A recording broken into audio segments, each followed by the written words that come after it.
Okay, so you've made your sugar skull, and now you need to clip off any designs that exceeded the edge of the sugar skull.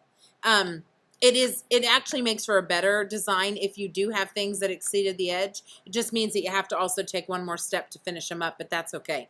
So here's one that I've created. It's a fairly intricate design. You should have this level of intricacy, if not more.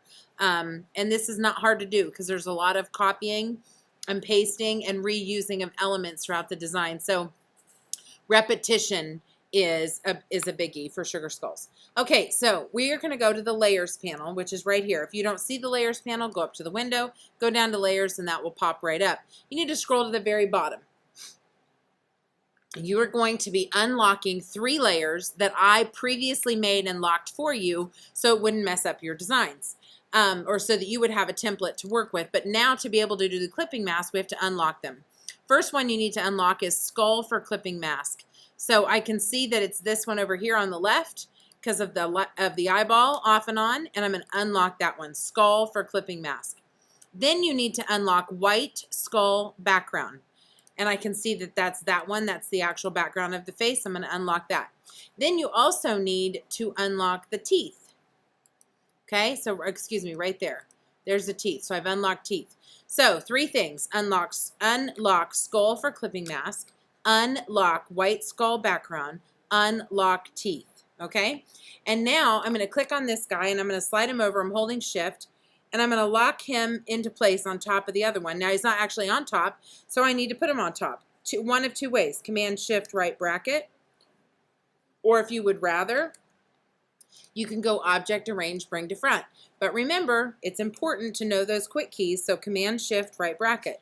Okay, black arrow, I'm already on black arrow. I'm going to click and drag all of this, and then I'm going to go to Object, Clipping Mask, and Make.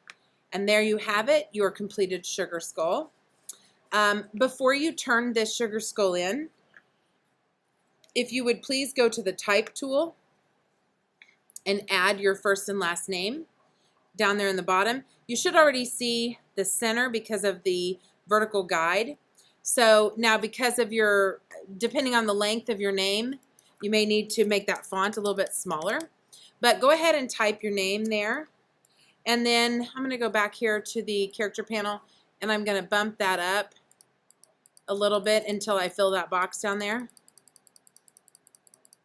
And if you would do this for me, then when I go to print these at the print shop, we would already have your name on the design, and it would just be that much better. Now, I think centered is good. I think whatever font fills the area there is good. And there you go. So this is a completed sugar skull.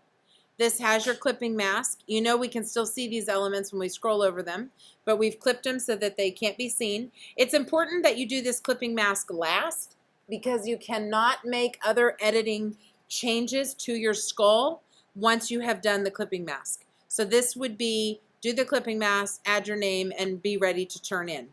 Please let Mrs. Brown know if you have any questions. Thank you.